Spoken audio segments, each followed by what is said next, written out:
Hello, everyone. Thank you very much for joining us today. We are going to get started. Welcome to the Building Construction Careers in Cape Breton Information session. My name is Jeremy Martel, and I'm the Community Engagement Manager with the Cape Breton Partnership, and I'm going to be facilitating this evening's session. Before we get started, I'm just going to give you a few technical tips about how we're doing this session. I see some comments coming in, first time on Zoom. Perfect, then this is exactly for you. We're using the Zoom webinar platform, so don't worry, we can't see you, we can't hear you. You'll only be able to see and hear us. So if you need to get up and use the bathroom, if you need to get a coffee, if you need to stretch, don't worry about it. You're the only one that can see you. If you have any questions, please type them into the Q&A tool at the bottom of the screen. We're strongly encouraging everyone here, as you have questions that come up, please type them in. We're going to hold all questions to the end of the session and answer them at that time. If we have too many questions, then we might try to get back in touch with everyone via email at a later time. So please bear with us as we do that. And if you have any technical difficulties, please let us know in the chat box. We'll be taking a look at that as well. So you can also see that button at the bottom of your screen as well. So for why we're here. As you might know, a number of major public infrastructure projects have been announced for Cape Breton, representing a monumental investment in Cape Breton Island. I'm still seeing thank yous come in. A monumental investment in Cape Breton Island by the provincial government. These projects also represent a great opportunity for our island's economy, for the business community, and for our workforce. The Cape Breton Partnership is especially proud to be partnering with a number of organizations on this session, including the Cape Breton Healthcare Redevelopment Team, the Nova Scotia Apprenticeship Agency, and the Nova Scotia Construction Sector Council. Each of our partners are going to be presenting tonight as we make our way through these sessions on a variety of topics, but most importantly on the workforce development training and employment opportunities driven by these projects. And following those presentations, we're then going to do a Q&A. So as I mentioned, please keep typing those questions in. So I think we're ready to get started. So with that, I'm going to hand it over to our first presenter, Roy McDonald, Manager of Project Management Services with Nova Scotia Lands. And I am inviting Roy up to the podium. Welcome, everyone. I'm a little disappointed. We're all a little bit disappointed, I guess, that we can't do this in person, but we're imagining that you're as excited as we are about this project. And my role in the presentation is to help you understand. So hopefully at the end of my 10 or 15 minutes or so, you will understand what our plan is over the next several years here. And I understand there are people from all across the country, including Alberta. So I know there are people out there who come back and forth and are trying to understand what's really going to happen here. So I'm going to start by basically going over each of the projects, and then I'm going to show you the timelines of the individual pieces, and then I'm going to at the end I'll show you a compiled bar chart schedule, more or less, that will indicate the whole. That'll give you the whole picture. So so I'm going to start.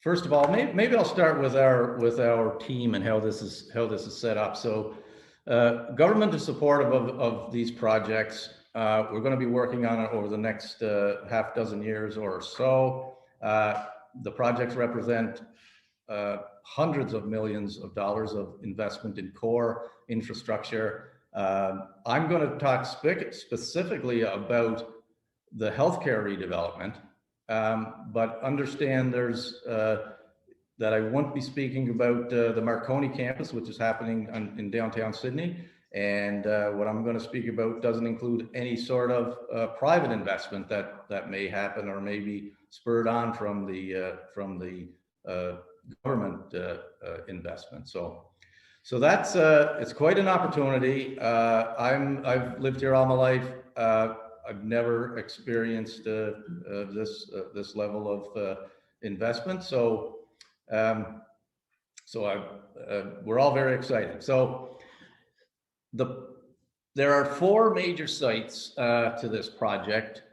The north side, and they're displayed on the screen here. The north side, New Waterford, Glace Bay, and the regional. I'll speak to each one of these in a little more detail. Also on the screen is hospice, which is a building that's being constructed as we speak. The reason it's not really part of this project, we're not managing this particular piece. However, Nova Scotia Health, who's one of our partners, is in fact helping to and advising on the operation of the hospice. So that's why you see the hospice here. So the North Side project is a 60-bed long-term care facility, a health center, and a laundry facility. In the Waterford, we're calling it the Hub. It's a wonderful opportunity for that community. It consists of a 60-bed long-term care facility, a health center, and a school. So if you're familiar with the Waterford, Breton Education Center is being rebuilt. So I'll get into a little more detail about how that's going to happen and when. Glace Bay Hospital is a new emergency department and a renovation inside the existing hospital. And the Cape Breton Regional Hospital is the biggest component of all of this, and we're well underway there. So I'll get into each of the individual projects. So this is our architect, EXP is our architect. Maybe I'll say a little bit about that as well, about how we have these projects set up. So Nova Scotia Lands is an arm of government that's in charge of managing these projects, and that's who I work for. And we work under the Department of Infrastructure and Housing. We're building these on behalf of the Department of Health and Wellness. So this particular rendition of the regional project is by EXP. They're our designer. And as well on this project, we have hired a construction management firm. That's Pomerleau Lindsay Healthcare Partners. So it's a significant team that we have put together. It's a significantly complicated project, and we're at various stages in each of them. So in this particular one, it's EXP is our designer, Pomerleau Lindsay Healthcare Partners are our construction management firm. This depicts the tall building is the clinical services building. So that's the largest component in the healthcare in this healthcare redevelopment. To the right of the screen, you see the lower building. That's the new cancer care center. So that's a standalone facility. And what you can't see in the picture, one of the very first building projects we're going to build is the energy center. So that's the energy plant that supplies all the heating and cooling energy for these facilities. In the background is the old, or not, I guess it's old, the existing facility, regional hospital. And when we're finished of the new clinical services building and the new cancer center, some services from inside the existing hospital will move into these new facilities, and there will be a significant renovation inside the existing facility.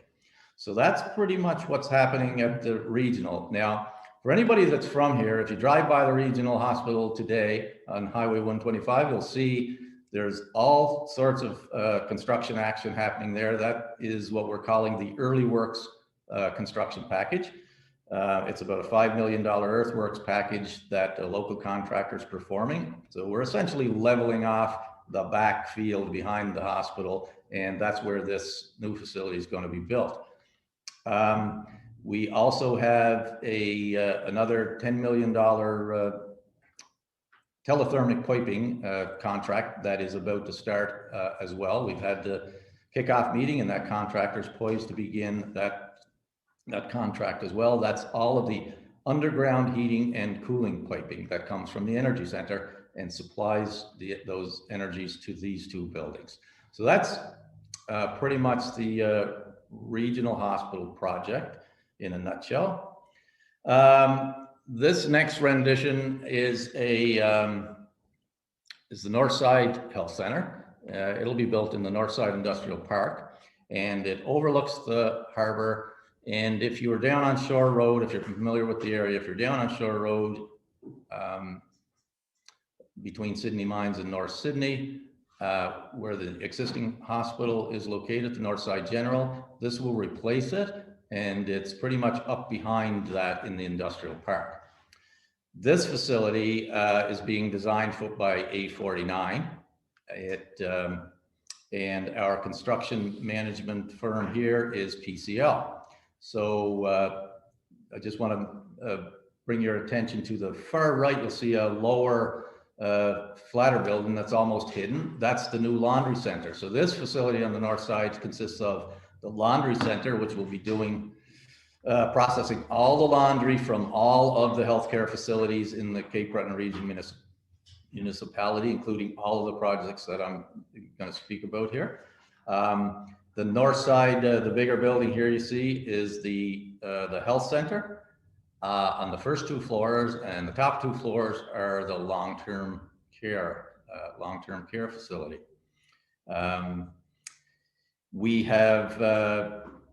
We've just awarded the first earthwork contract out there at this site today. So we're hoping that within the next few weeks, a contractor will be on site here as well, clearing and grubbing the site and preparing the site for the construction. Our New Waterford piece is not. I guess let me back up a little bit here. All of these projects are in various stages of design / construction. And because we're using a construction management approach, we can actually start work prior to the facilities being fully designed. So that's the advantage of the construction management approach here. This is the New Waterford facility. It is in the design stage. We're still working through the design. What you see here is a combination of, towards the top of the screen is the new school portion, and I'm not sure what kind of shape I would call that, but the long shape with 2 protrusions from it, that's the long-term care facility, which is on top of the health center, which is the underside of what you see here. This is being built on the site of the existing Breton Education Center. So anyway, I'll get into the schedule of that in a second, because I have some bar chart schedules that I want to show you for each of these sites. So that's the New Waterford hub. It's an integrated facility that combines the long-term care facility, the school, and the health center. The Glace Bay facility is we just finished the schematic design stage. EXP is our designer here. Our approach to this one's a little bit different, because we're going to do this one by a traditional general contractor. So it's a design bid build. So EXP will design it. We'll put it out to tender. General contractors will bid on it, and they will perform the work. What's happening here is, to the right in this image, what you're seeing is the existing Glace Bay General Hospital. To the right of this will be a new addition, a new emergency department, and that'll be built to the north of this building, on the right in your screen.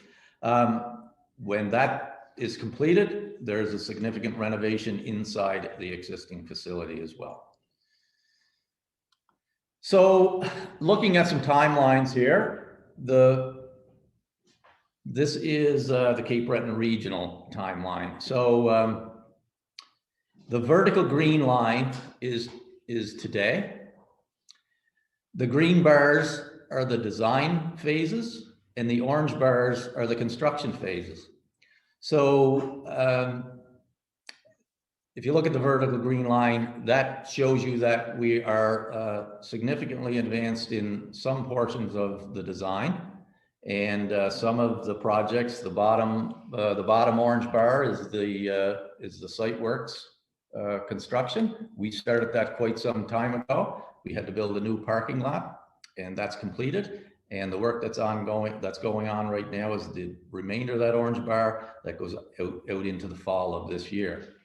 The energy center, we're about to put a tender out for the foundations for the energy center. That's the orange bar that's in the middle, let's say in the middle of that of your screen. The long bar, the two top longer bars are the Cancer Care Center and the Clinical Services Building. So you can see that in the last bar to the right, orange bar, would be the renovation inside the existing regional hospital. But if you can see from this, and we'll look at it, this whole project in a single slide at the end here. But you can see here that most of the construction activity here is essentially starts now, and I have to lift my glasses so I can read the dates here, and it goes on up into 2026 and beyond, which into the renovation. So that's regional timelines. This is the North Side project. As you can see, the vertical green line once again is today. The green bars to the left of that green line is design that has already happened. You can see there is design that continues on beyond the green bar, and the orange bars represent the construction. So we expect, you see the lowest bar would represent the start of construction on that site, and we just awarded that contract today, and that'll be getting underway shortly. It'll be followed by the remainder of the health center and the laundry facility, represented by the orange bars. Those projects go out into latter part of 2024. I've combined the New Waterford and the Glace Bay timeline only because the Glace Bay timeline is a renovation and the construction of the emergency department. So it was only 2 lines. So I've combined it with the New Waterford facilities. But let's talk about the New Waterford facility timelines. Once again, the green vertical line is today. The green bars on the left-hand side of the line represent design has happened, and there is design that will continue on. The Breton Education Center is the first thing that has to be built in New Waterford. So as you can see, we're still designing.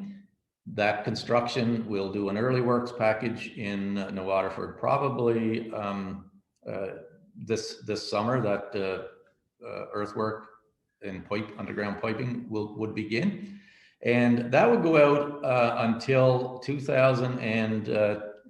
basically midsummer 2023.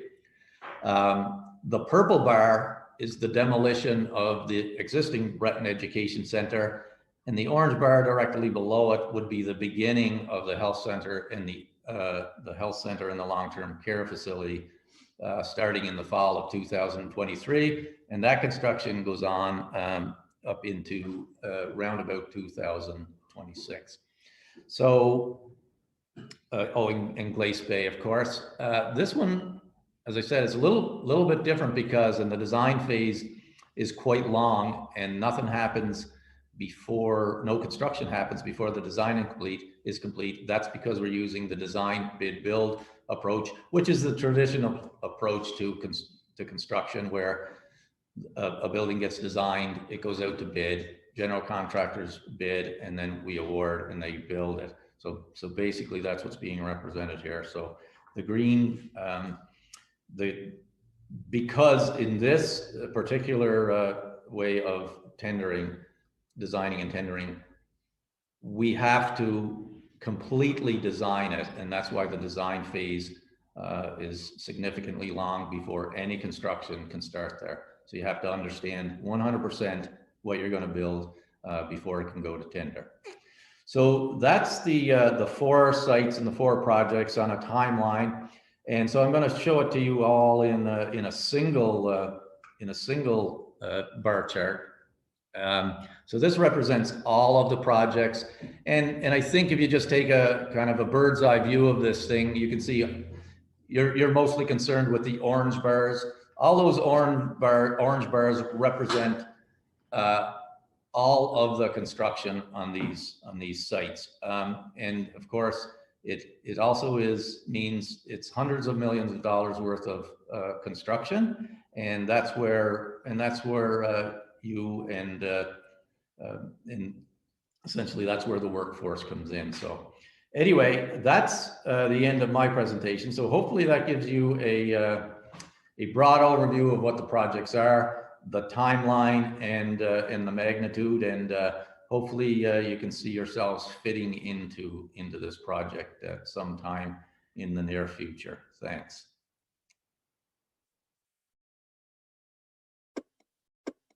Thank you very much, Roy. We really appreciate you taking the time to present today. As mentioned, please continue to ask questions. We've already received a few. We're happy to take a look at those as we go. And obviously, we'll be holding questions to the end of the presentations. And obviously, also, if you have any technical issues, there have been a few people who have mentioned things that they've been noticing here and there. So when those things come up, just put them in the chat. We will fix them as we go. Next up, we have Charlene Blackie, Industry Training Consultant with Nova Scotia Apprenticeship Agency. And I am going to invite Charlene up to the podium.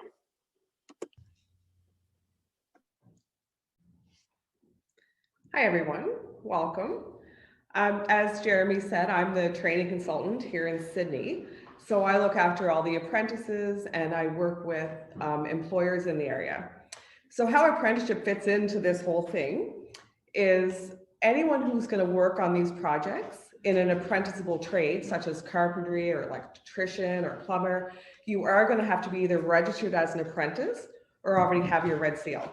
So I'm here today to tell you a little bit about how apprenticeship works in Nova Scotia and what the process is, just so you have a little better understanding. So I work for the Nova Scotia Apprenticeship Agency, and that's who looks after all the apprentices in Nova Scotia.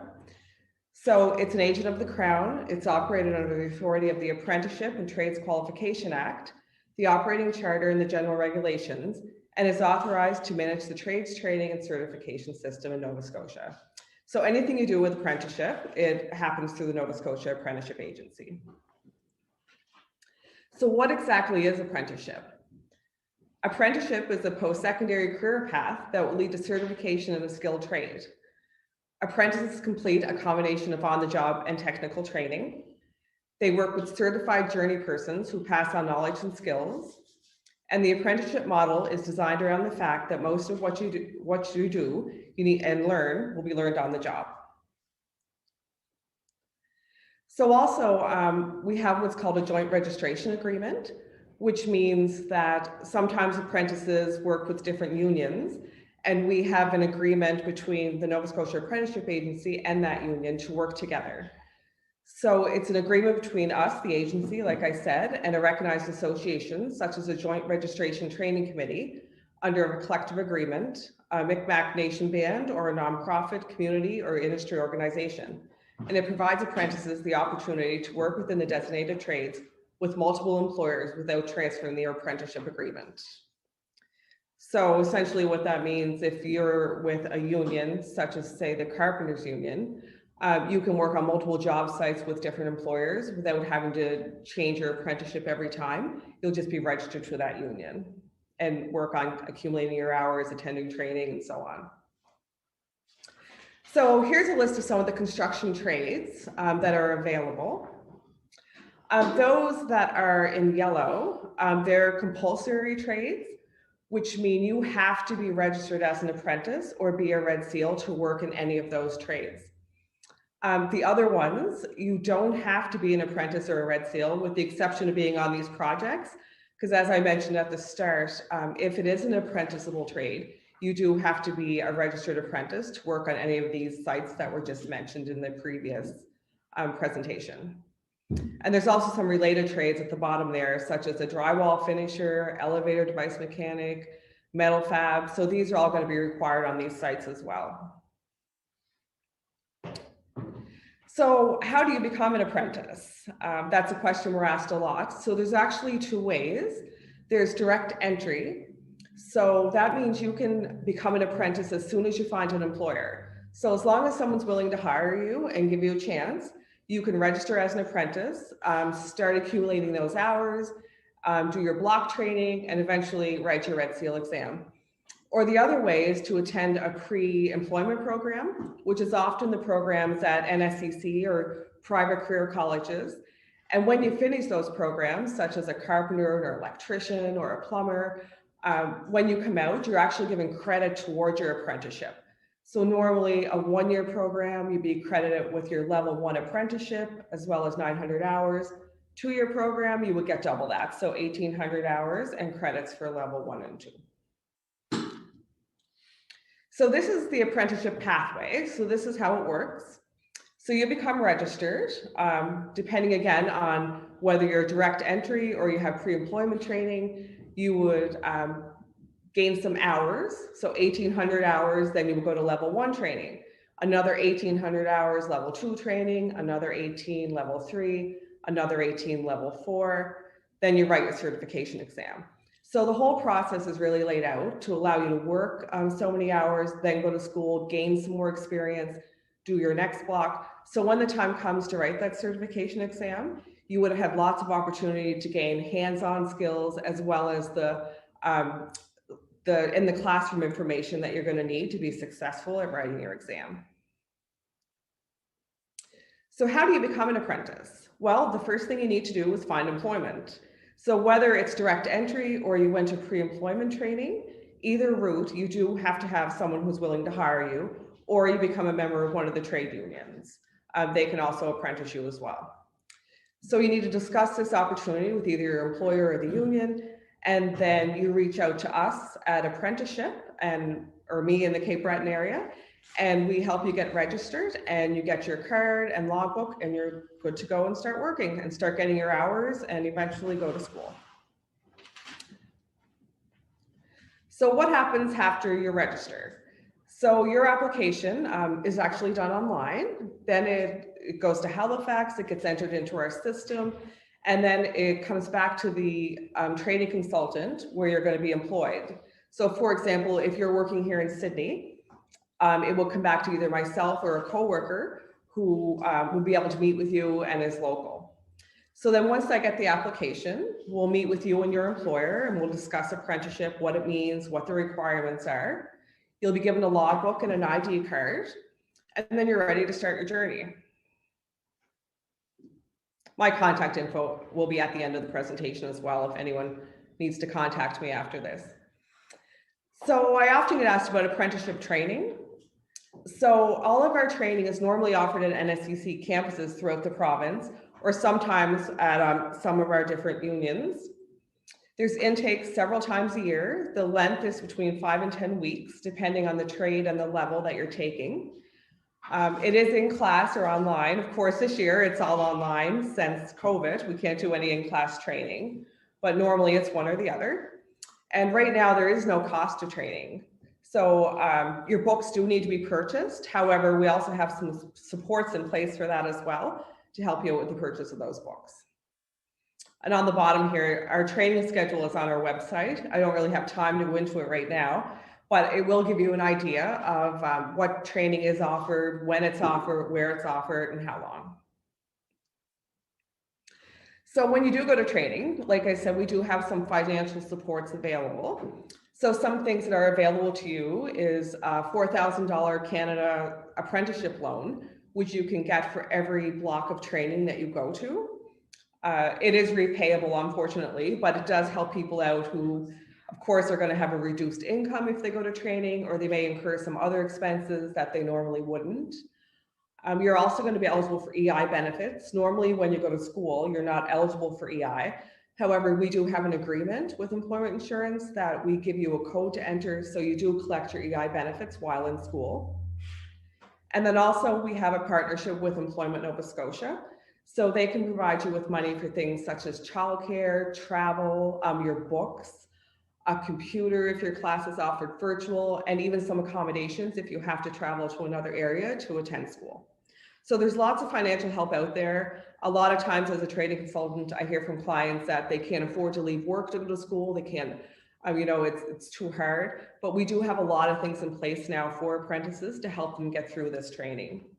And it really is free right now with all the supports that we have. So there are also some financial incentives for apprentices along your journey, and I just wanted to touch on a few of those. to show you how great an apprenticeship really can be and some of the things that are available to help you through that. So as you complete level 1 and 2 of your apprenticeship, you get a progression award, which is $1,000 after each level. When you're done level 3, you get a progression award. And then at the end, when you complete your apprenticeship and you're successful with your red seal, you get $2,000. So there are some little perks there as you go along. And of course, some of the training supports that I previously mentioned. And we also have supports for employers. We have what's called a START program that we provide up to $25,000, or even it actually goes up to $30,000 if it's a diverse apprentice that's being hired. And that's also to help employers support you through your apprenticeship journey and just give them a little incentive to keep you on board until you're done. So here's just a quick slide of some of the awards that are available. Like I mentioned, there's $1,000 when you complete level 1, $1,000 when you complete level 2, $750 when you complete level 3. And then we also have some special grants for women who are working in non-traditional trades. So a female apprentice will get an additional $3,000 when they complete level 1, as well as another $3,000 when they complete level 2. And then everyone is also eligible for a $2,000 completion grant. And this is all free money that doesn't have to be repaid. It's awards. So that's about it for my presentation. I just wanted to give you a little breakdown of what's available there and some financial incentives to help you along the way. But please reach out if anyone has any questions about apprenticeship or you'd like to get in contact with me, and I'd be more than happy to discuss your situation individually and lead you on the right path. Thanks again. Have a good night, everyone.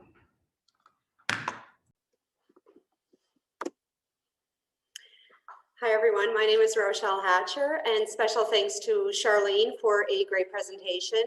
Thank you to everyone who's been asking questions. We have lots of questions rolling in. We're going to try really hard to get most of those answered during the Q&A session at the end today.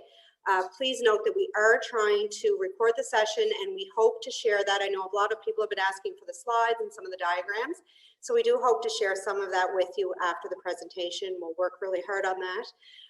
For now, we're going to take a quick 5-minute break. We can't see you, so you can leave everything set up the way it is. We are going to take a pause. You won't hear us until we start up again. I want to send a special thanks to Lindsay Construction, especially to Howie and his team for hosting us here, socially distanced, of course, for all of our presenters. We do have 2 more presenters coming up next. So I work with the Nova Scotia Construction Sector Council. I'm in our new Cape Breton office. My executive director, Trent Soholt, could not be here in person, but luckily he's going to give a great presentation from Halifax. And following him, we have Jack Wall presenting, and then we'll do our Q&A session. So keep sending your questions in. They've all been really great. They're all really great questions. We're really looking forward to answering some of those for you tonight. So until we come back from the break, grab your coffee, take a little quick walk around your house, and we'll see you shortly. I am now going to introduce our next panelist. As Rochelle had mentioned before, we have Trent Soholt, Executive Director of the Nova Scotia Construction Sector Council. And Trent, I understand that you're going to be sharing your screen from your side. Excellent. And thank you so much, Jeremy. And thank you, everyone, for joining us this evening. Really excited about these projects, really excited to share the information. And as Rochelle mentioned, I'm joining everyone from Halifax today. I'm practicing physical distancing of about 500 kilometers, but I'd much rather be on the island talking about these projects with everyone. And as Roy mentioned, we were hoping to do this in person. So we'll do our best to give as much information as we can, answer any questions that we can as part of this process. And certainly appreciate the time that you've dedicated towards this session. I'm going to bring up a quick presentation here and walk you through building on what Charlene shared as part of the background of apprenticeship and how to get into it. I'm going to be spending some time with you sharing what the forecast of these projects looks like in terms of labor supply, in terms of what occupations might be in demand, and also then helping to sort of help direct you as best as possible as to where you can go for more information after this session and how we can help connect you with the opportunities that do exist as part of these projects. So the Nova Scotia Construction Sector Council, we are a not-for-profit industry organization. We work with contractors, unions, training providers, the provincial and the federal government in all things construction related. In many ways, what we do is we are the help desk for the construction industry. So if you find yourself in a position wondering what's happening in the industry, feel free to reach out to our office in Cape Breton, and Rochelle is who you'd be talking to out of the office in Cape Breton, or feel free to give our office in Halifax a call as well. But yes, we are the help desk for the construction industry, and we do a lot of labor market research. We do a lot of forecasting of what the projects are going to look like, especially in Cape Breton here. Roy highlighted the 4 hospital-related or healthcare-related projects, the Cape Breton Regional, the New Waterford, Glace Bay, and North Sydney. As part of my presentation, I will also include the community college piece, as that is what we're considering as the 5 major projects for the Cape Breton region. As Roy also mentioned earlier, there is going to be a bit of a spur of activity in addition to these projects that are going to be in the private sector. So even though there may not, whether you do or don't or aren't able to find opportunities on these projects, keep in mind there's going to be private investment that's going to be happening to support both the local economy and spin-offs of these investments. So something to keep in mind. So taking a look at the dollar value. So what we do as a council is we take a look at the amount of investment that's going to be spent on a particular project. And in this case, we're looking at over $1 billion worth of investment over the next 5 to 7 years. And what we're able to do with that information is based on a recipe for constructing a hospital that we've been able to create.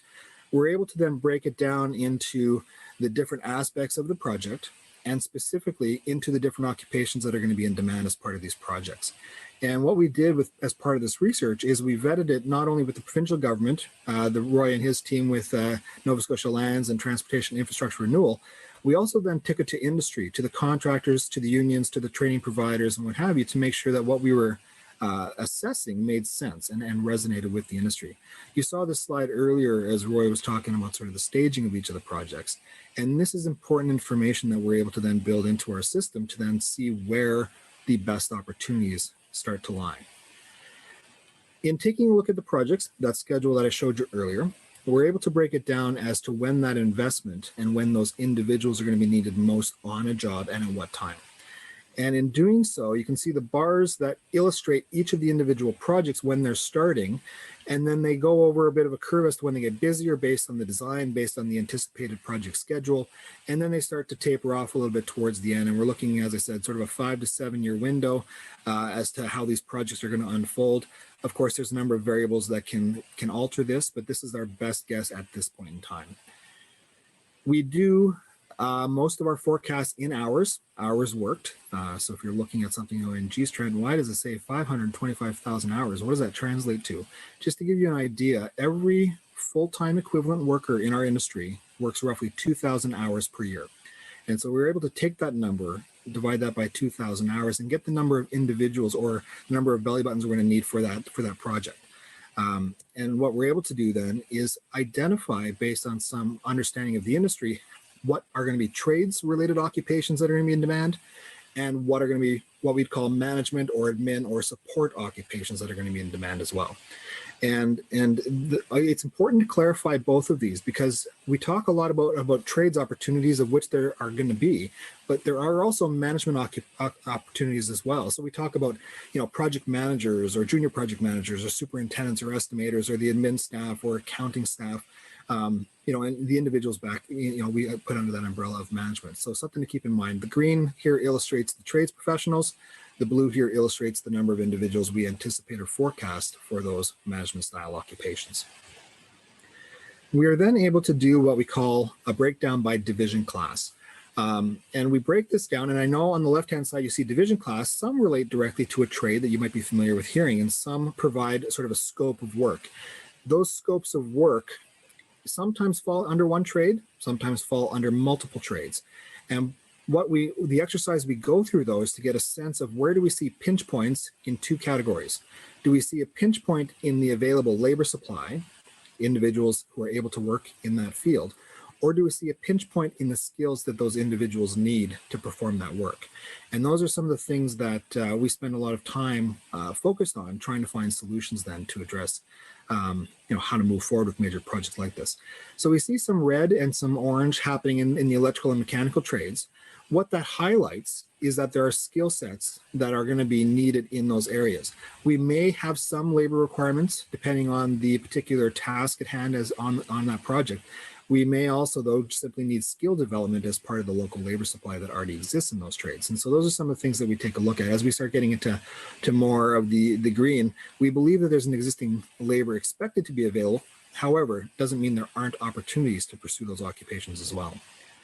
We took a look at the peak year in 2022, which, again, depending on circumstances, could float into 2023, but most likely going to be sort of the tail end of 2022. This gives us a bit of a forecast, again, by division class, where some of the opportunities are going to be for these projects. And we take a look at, electrical is looking at 147 individuals. One thing I do want to clarify is it's not 147 new individuals, it's 147 individuals total for these 5 projects. Some will come from the local labor supply. If they don't or can't, how do they come from the community nearby? How do they come from other groups that we're able to engage, and really focus on how do we ensure that we have the right people with the right skills doing this work. And as Charlene mentioned earlier, one of the uniqueness or the unique aspects of these projects is that everybody performing the work must be a registered apprentice or a Red Seal journey person.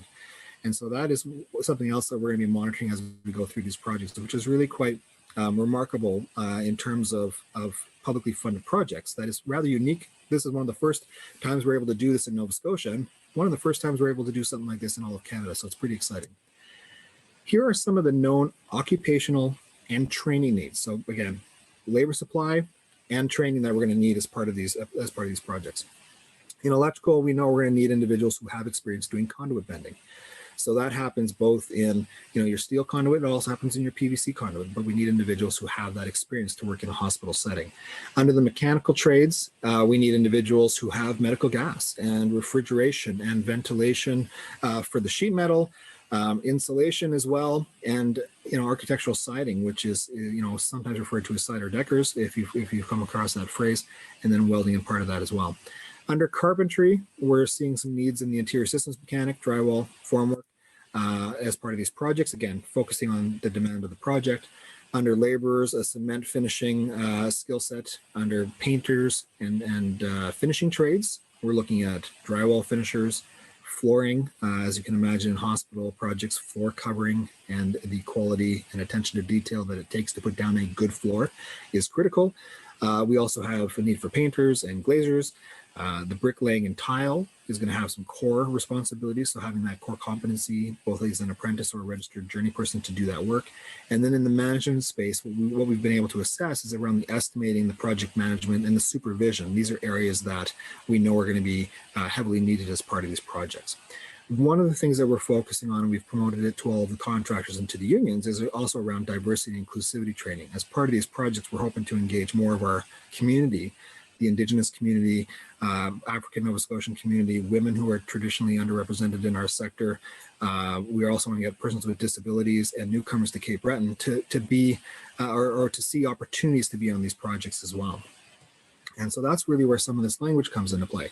So for each of the projects that are being awarded to contractors and to subcontractors, they are going to have to be engaged with the Apprenticeship Agency as part of the Nova Scotia Apprenticeship Program.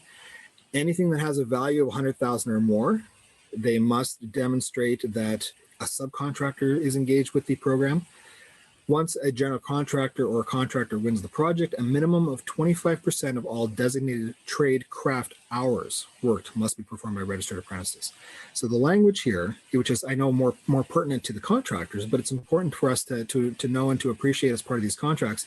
The contractors are going to have to monitor the work to ensure that 25% of the hours performed are done by registered apprentices, with a minimum of 10% of those hours being by those underrepresented groups that I mentioned earlier. And then they must abide then by that apprenticeship procurement policy as well. As part of this process as well, 10% of all hours worked, trades and non-trades, that management must be performed, or sorry, 10% of all the project must be performed by underrepresented groups as well. So again, trades and non-trades. And then lastly, the comment around the certified tradesperson and registered apprentice for each of the occupations that have a designated training pathway. So where are we hoping to go from here? What we're trying to do right now is assess the capacity within union membership. A number of these projects and a number of the subcontractors and contractors who are bidding the work are union affiliated. So we're trying to get a sense of the volume and capacity to do this work. We're also looking at opportunities to register individuals with the Apprenticeship Agency. So as Charlene mentioned earlier, getting people connected to a union, to a contractor, and registering them as an apprentice to be able to perform the work on these projects. If in that compulsory certified trade, so if you're an individual who has a compulsory certified or part of a compulsory certified trade and you haven't renewed your certification, looking at ways to help encourage you to renew that certification and making sure it's up to date to be able to be included in this work. We're also working with the contractors to ensure that there's an understanding of the diversity in the language that was mentioned earlier as part of the contractual obligations. And we're working on how we're going to be best reporting that, monitoring that, and ensuring that we're able to not only meet those minimums, and those are minimums, how we're able to exceed those minimums as well. We're looking at recruitment opportunities, and tonight being one of those opportunities to engage yourselves and talk about the different opportunities that might exist on these projects. And then really to align if there's training needs, if it's from an individual level, if it's from a union level, if it's from a contractor level, how do we best maximize the opportunities to strengthen our training within our industry and get the workforce ready to go for these projects. So it's all very exciting, and I look forward to the questions and that come forward. Again, very glad that you're able to join us this evening. And if at any point in time you have questions after the session, feel free to reach out to our organization, the Nova Scotia Construction Sector Council, Rochelle Hatcher, as well. I'm sure we'll be having her email and phone put in somewhere to be able to be contacted. And we're happy to help out in any way we can. Again, being the help desk for the industry, really want to see the success on these projects, really want to see the opportunities for the community members, and really want to see Cape Bretoners who haven't had this volume of work before really see benefit in this volume of work coming to the island. I will say thank you to everyone again for participating. I hope you're staying safe and well during these strange times. And I'm going to turn it over now to Jack Wall, who's the president of the Cape Breton Island Building and Construction Trades Council. He's also the business manager with Sheet Metal Workers and Roofers, Local 56. And Jackson gives a bit of an insight into what it is to connect with the unions and what it is to work for the unions. Thank you. Good evening, how are you? Again, my name is Jack Wall, President of the Cape Breton Building and Construction Trades Council, and I'm also the Business Manager, Financial Secretary for Sheet Metal Workers and Roofers in Cape Breton. In Cape Breton, there is 15 trade unions. We have the Insulators Local 116, we have the Boilermakers Local 73, we have the Plumbers, Pipe Fitters, Welders, which are UA Local 682. We have Sheet Metal Workers and Roofers Local 56. We have the Laborers Local 1115. We have the Electricians Local 1852. We have the Sprinklers UA Local 56. Operating Engineers Local 721. Painters and Allied Trades Local 39. Bricklayers Local 1. Teamsters Local 927. Carpenters Local 1588. Elevator Constructors Local 125. Millwrights Local 1178, and Ironworkers Local 752. In these unions, there's roughly 35 different trades. Now, a lot of them are apprenticeship trades, and some are not. Across Nova Scotia, the building trades represent roughly 11,000 trades professionals and over 3,000 administrative and management support. Why unions? The main purpose of labor unions is to give workers the power to negotiate for more favorable working conditions and other benefits through collective bargaining. They provide highly trained, skilled tradespeople. We want quality work on the job sites. Safety training, we provide safety training, and we expect the members to be safety trained when they go to the site because it has to go from project to project. Mentorship to apprentices. We encourage our members to mentor all the apprentices coming into the system. We really force that a lot because what's going to happen is the aging workforce that's going to happen in the next 5 to 10 years.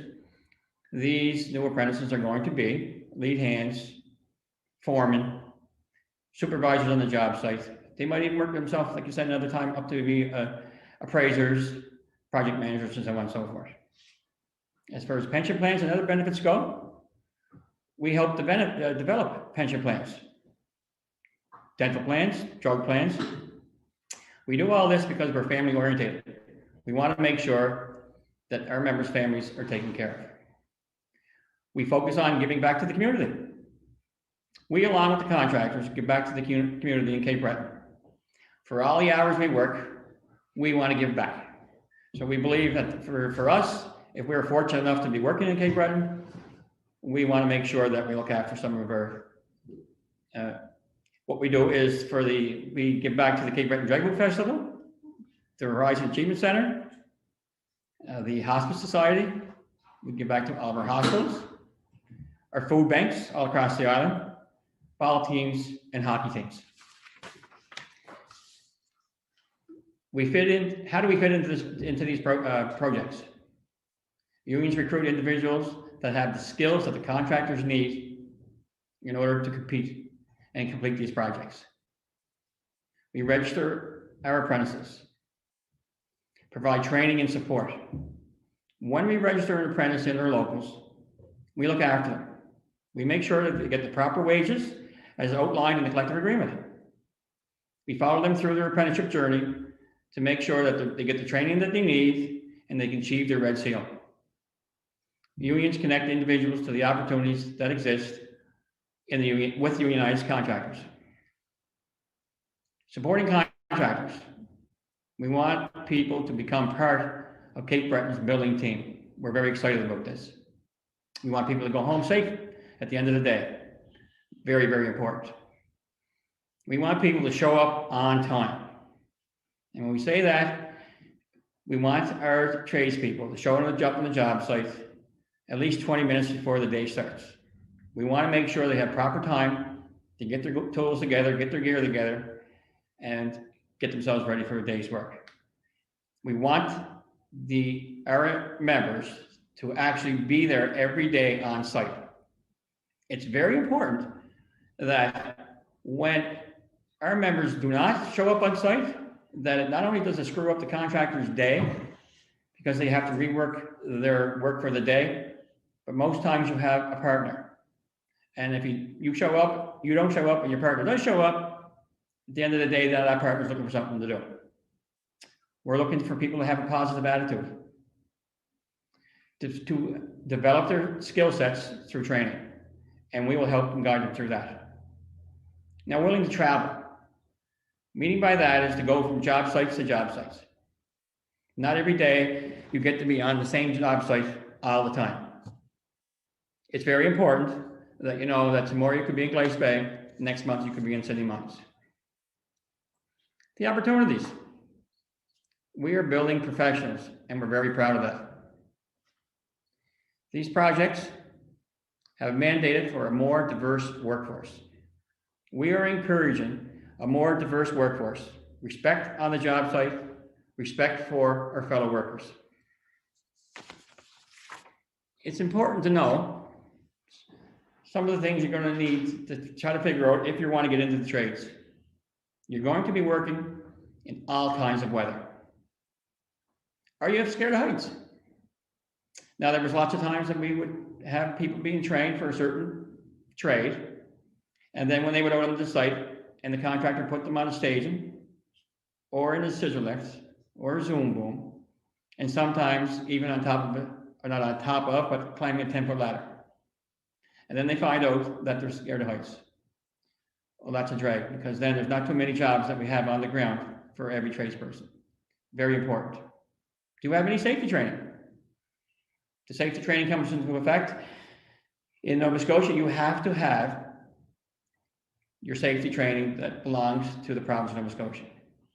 If you're out west or in Newfoundland, or you were working out west, or you were working in Newfoundland, or anywhere else, and you have the training for those provinces, that training is no good in the province of Nova Scotia. There could be times where you may be out of work. And contractors want us to be on the site on time, again, and every day. So my presentation is pretty short because most of everybody that went ahead of me did a very good job. So before we go, I want to let you know that if you're interested in any trades, Rochelle's name is on the screen in front of you here. Give her a call. Now, It's important to know that not every trade is going to be in demand. Some trades, there's more than enough people in Cape Breton right now ready to go to work. We have all kinds of welders, fitters, plumbers, electricians. What we may be looking for in the future, as Trent just mentioned, we're probably going to be looking for some bricklayers. We're probably going to be looking for some sheet metal workers. And we're probably going to be looking for some roofers. And roofers are the flat roofs.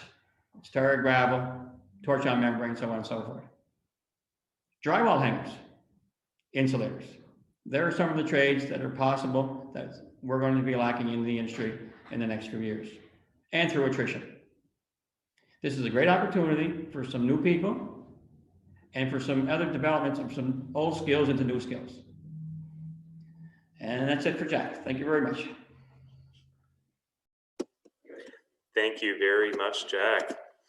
All right, folks, we are going to get to our Q&A. If you just give us one moment, we are going to reset our room just a little bit so that we can have our three panelists prepared to answer questions for you. And thank you very much for all the questions that came in. We had some that came in before the session. We have some that came in throughout the session now, and we expect there will be some more that come in while we answer questions. Just going to move so that everyone can come by. And so if you have any questions that come up, you know, if there's something that maybe someone else asked that gets you thinking of another question, fantastic. We're going to take those as well. And if there are any questions that come in, and there's a few more.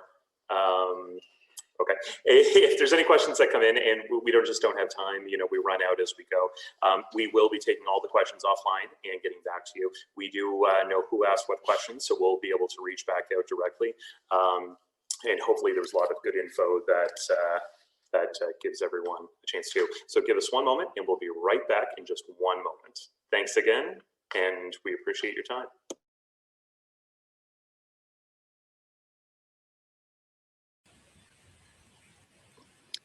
Everyone, thank you so much for waiting just a moment while we set up our presenters. We're trying to be conscious of social distancing.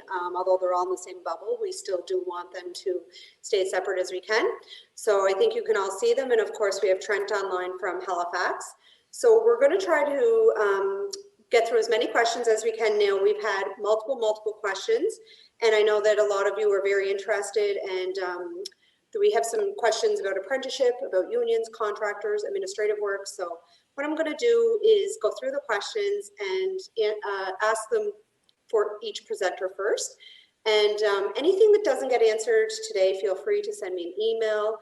We are going to have a list of the questions, and I will try to respond to anything that didn't get answered tonight, but we're going to try to definitely get through them. So we're going to start with you, Jack, if you don't mind. And I'm going to go through a few questions. And so the first one is, who do I call about asking to join a union? Good question. That's where you come in, Rochelle, through the Nova Scotia Construction Sector Council with CRA and all the trade unions.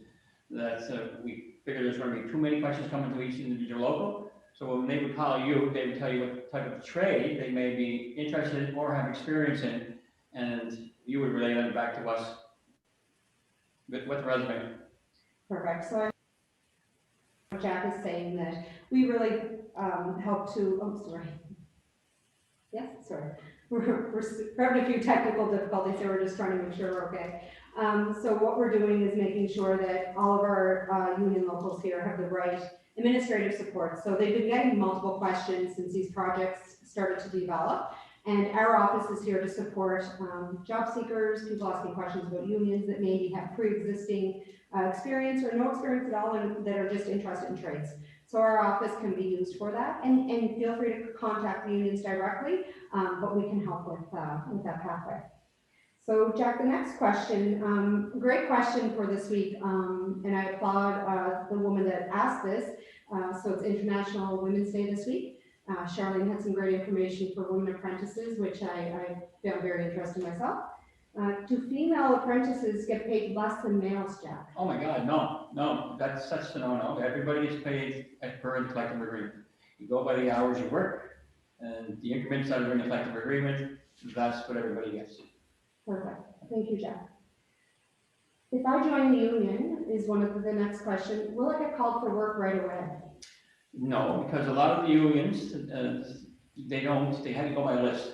So you come in, you join the local, you're on the list, and it's only fair for the people that are already on the list, that when your name comes up on the list, now the contractor may call looking for a certain type of skill, and that way there, if this person comes in and has a different type of skill that we do not have on the list, yeah, we can move down the list to get that particular person. But the majority of the time, that we go by list. Great, thank you, Jack. Here's a great question, and I know this come up several times. Should people that are interested in working trades try to get their safety certifications first? So maybe it's fall protection, it's WINIS, confined spaces. Is there anything they should do in advance? If the participant or the person looking for any particular trade, the main ones you're going to need right off the bat is WINIS 2015. You're going to need your fall arrest, and in some cases you will need asbestos awareness, and you probably will need your aerial lifts as well. Not all of them you don't need on every job, but when you come through and you bring in a resume, if you have at least your fall arrest and your WINIS 2015, yes, that makes you more employable right off the bat. Right. Thanks, Jack. We're going to move over to Charlene with some questions now. So Charlene, if you don't mind, I'm going to ask you a few questions. Sure. So we had a lot of questions from people that have been working in the trade for a number of years. They're not registered as an apprentice. What should they do? I would suggest probably contacting me directly and we can discuss it. In some circumstances, your hours can be counted. There are some requirements, like we usually need proof of what those hours were, the dates that you worked, as well as confirmation that they were worked alongside a red seal. But so many cases are individual. I think the best option would be to contact me and I can help you sort it out and give you an idea of what you would likely be credited for. But yeah, if those hours were worked with a red seal and a company, chances are we will be able to count them if you're going to the exact same trade as what you worked in. Okay, thank you, Charlene. And just to remind everyone, Charlene's information is going to be shared after this call. So you can contact her directly through email or phone with any of your questions related to apprenticeship directly. So we have a question here. What if I was working for a contractor but didn't register as an apprentice? Should I talk to my employer first? Sorry, can you say that again? Sorry, I mean, I'll pose it a little different. Yeah. It's very similar to the last question, but it's if I wanted to contact the apprenticeship agency, should I first talk to my employer to let them know? Yes, you should always talk to your employer first to make sure they know how, so you know how they feel about apprenticeship, if they're willing to apprentice you, because you always want to have their support to do that. And of course, you have to make sure the employer has a red seal on site that can mentor and guide you. And there are also some ratio requirements. But again, if you have any questions or your employer has any questions, please contact me and I can help you sort that out. Okay. Charlene, I'm going to ask you one more question. Sure. And this question, I may bring it back up again when we post some questions back to Trent. So there's been a lot of questions from a lot of our Cape Bretoners who are living in Alberta, and a shout out hello to all of you from Cape Breton. So lots of our tradespeople have been working in Alberta, or they're back and forth. Wondering, should they talk to you about apprenticeship? Should they call the union? What would you suggest? If you're an electrician, a carpenter, a red seal jury person, what should they do first? Well, if you're looking to be an apprentice, you do have to have an employer first. So I would suggest contacting the union and then register as an apprentice after that. Because if you contact us first, I do have to have an employer to register you to. So it would be best to start with the union, become a member, and then contact apprenticeship. Great, thank you. Great answer, Charlene. Thank you. I'm going to pass some questions over to you, Roy. Thank you so much for being here. We've had a number of people asking for us to share Roy's presentation, Charlene's presentation, and now we're getting more for Chuck and Trent. So just a little reminder to everyone that the session is being recorded. We really do hope to share this with everyone. We are going to try to make sure that all the information is verified first. We don't want to be widely sharing the information if it's not accurate. So we will make sure that we check in on that, and if we can share it, we'll definitely do that. Just as a little reminder, if you're looking for some of the information from Roy's project, there is a website. It's the Cape Breton Redevelopment site, has some images and some great information about those projects. So these questions are for Roy. So Roy, I'm going to start with, what is the telepathic piping project? What does that mean? I've had a few people asking about that. It's telethermic, Telethermic. and I'm not a technical expert on this. However, it's the insulated steel piping that will run from the energy center to these new facilities. And just because of the size of the energy plant, it's a wood chip boiler setup, and it's 100 and some odd meters away from the buildings it will actually service. So all of the, let's say the hot water that would heat the facility runs in steel piping, steel insulated piping, and it would be welded joints. That particular contract also includes all the underground electrical conduit and duct banks as well, right? That's the contract that Bird Mechanical is actually, will be starting probably within the next few weeks. Right. Thank you, Roy. One more question for you, Roy, and we did have a few questions along the lines of, Roy, is contractors from off of Cape Breton Island going to be doing some of this work? Are you able to answer that? Yeah, so Nova Scotia government is obligated under several different trade agreements that all of our tenders are public tenders. So they are advertised essentially to the world, and they're open for anybody to price the tender. Thank you, Roy. So lots of questions rolling in. So Jeremy, we've sort of flipped roles here. He is passing the questions over to me now, and I'm actually going to move on to Trent.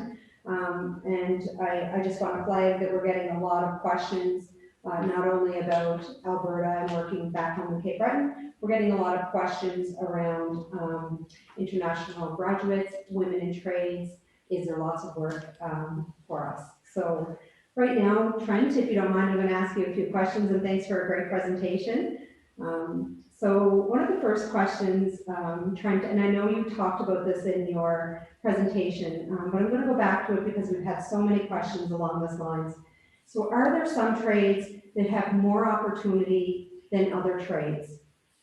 There are some trades that have more opportunity, bricklaying being one. We know bricklayers are looking for individuals right now. We know insulators are recruiting, sheet metal workers and roofers are recruiting. We also know that the finishing trades, so painting, glazing, and drywall finishing are looking for individuals. And the carpenters are taking in some individuals as well who specifically are interested in more the drywall or interior systems, as we refer to it. So those would be the occupations that are a little more in demand or have a little more opportunity for them. There are also opportunities, though, as well in those management occupations. So looking at project managers or superintendents and what have you. So there's some opportunities there as well. Thank you, Trent. I have a few more questions for you.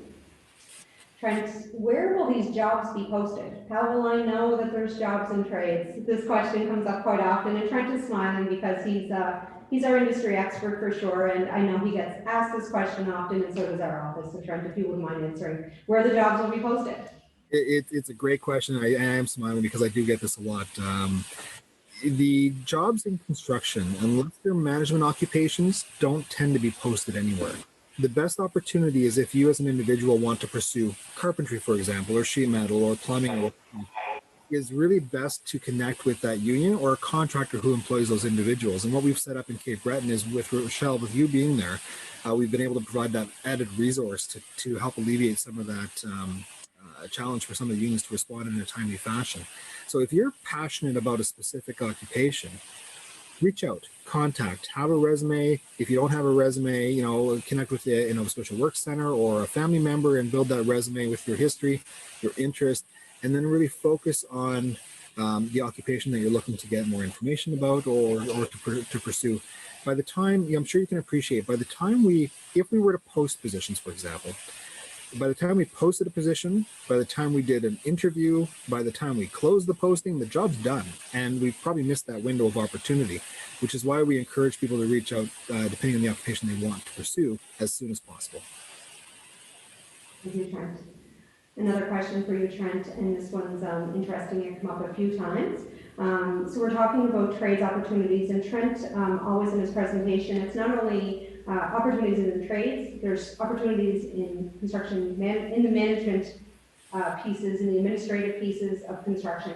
So Trent, if you wouldn't mind, could you just speak a little to those people that might be listening that necessarily aren't looking to work in a trade, but maybe have accounting skills, or maybe they have project management skills? Where should those people look for that work, and is there anything that you would suggest for that? Yeah, there's a couple of places to look. Certainly reaching out to a contractor or a subcontractor who performs work that you might be interested in.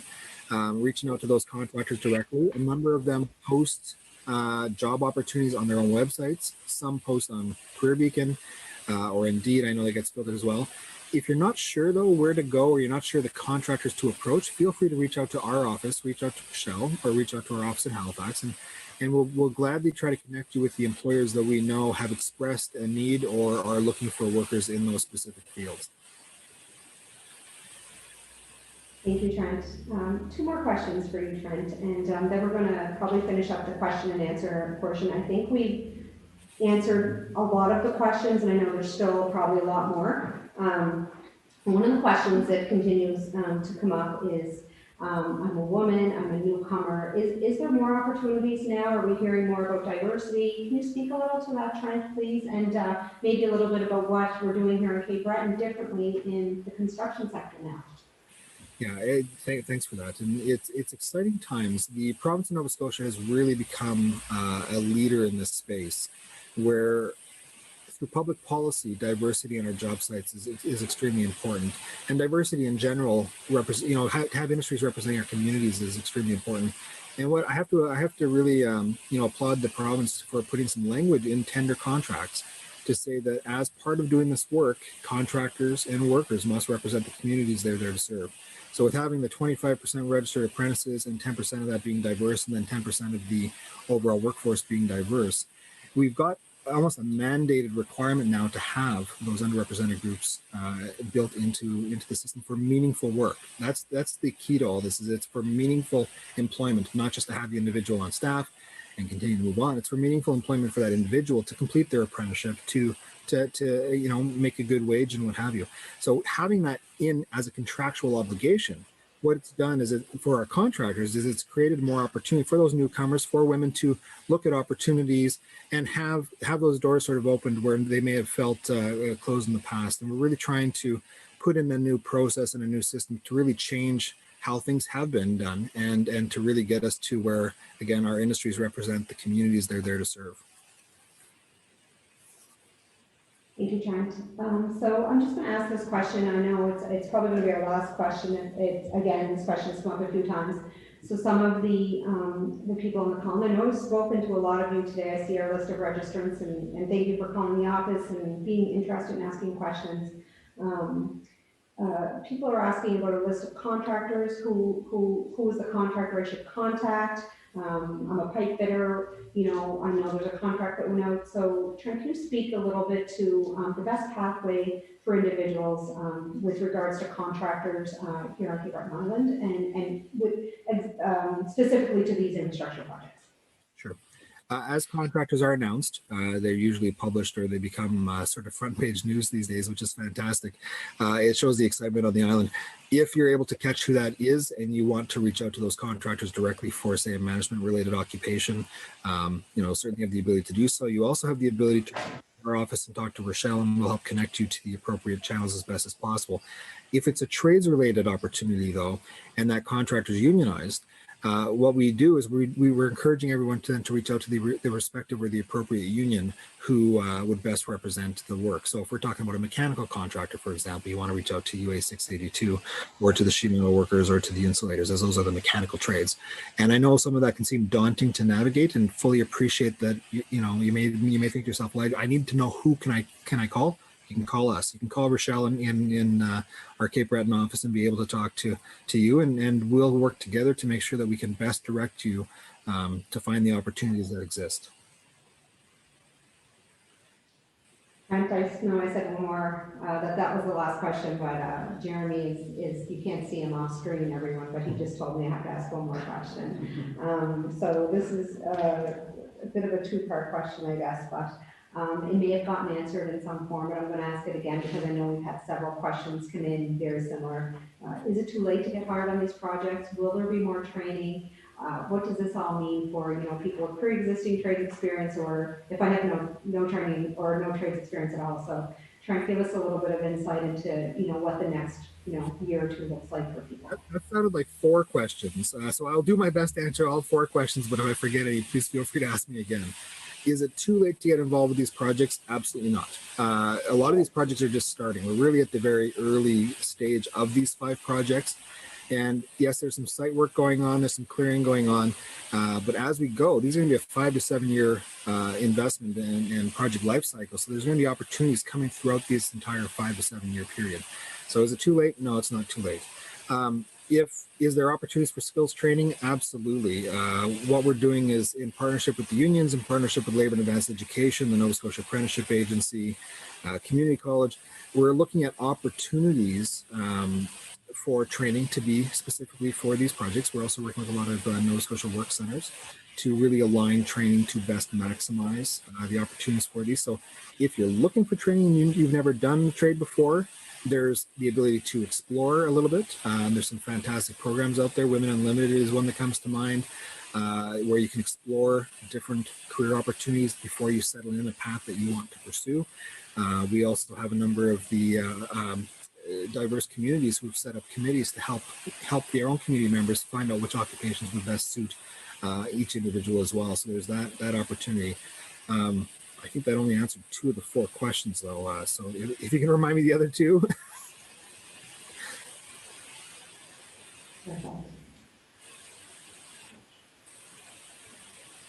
Thank you, Trent. And Jeremy, sorry, So we're going to remind the room of the last 2 parts of that question because it was a fairly long question. Perfect. So the questions, sorry, Jeremy's giving me some prompts here, everyone, and I'm trying to read his hand signals to me over there. So the question was, is it too late to get hired on these projects, and what does the training look like if I have some pre-existing experience in construction or in trades, or if I have no experience at all in trades? So the pre-existing piece, if you have pre-existing skills, whether it be, from the region, locally, from across Canada, it's important again to meet with, if it's in plumbing, for example, you can meet with the plumbers union and they'll be able to do a bit of an assessment of the skill level. If you have certification or level that's been achieved, reaching out to the apprenticeship agency and being able to check in with them to what credentials or training might be recognized. There's a number of different avenues to pursue that. And again, if you're still not sure exactly where to start, you're not sure if you should go to the apprenticeship agency, you're not sure if you should go to the union or what have you, feel free again to reach out to our office and to Rochelle. And if you have no skills whatsoever and you're just interested in finding an opportunity in our sector, try to take a look at the different trades that are listed, and Charlene listed a number of trades as part of the Apprenticeship Agency's construction list there. We had a number of trades that were identified. You can go through those, and if you want to learn more information about those, you can visit our website at nscsc.ca, and under resources we have what are called career path brochures, and they'll give a description of what each of those occupations entails and how to pursue that occupation.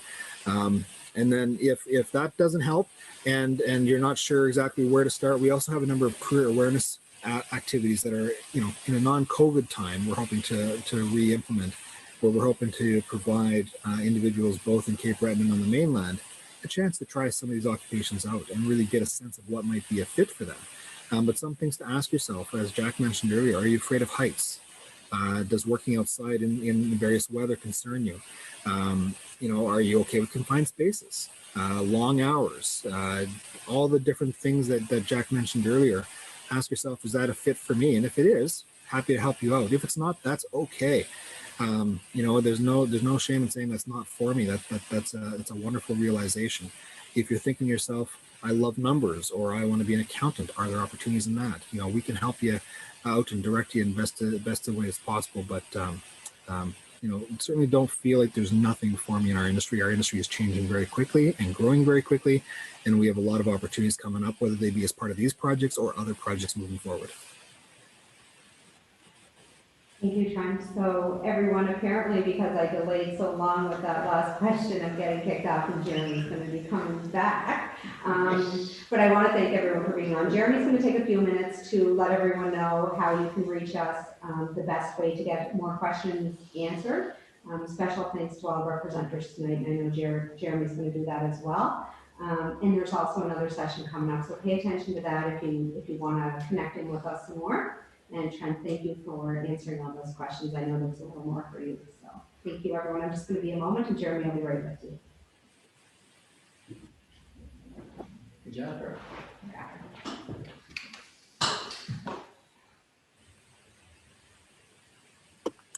Thank you very much, Rochelle, and I absolutely did not kick her off. She was doing a fantastic job.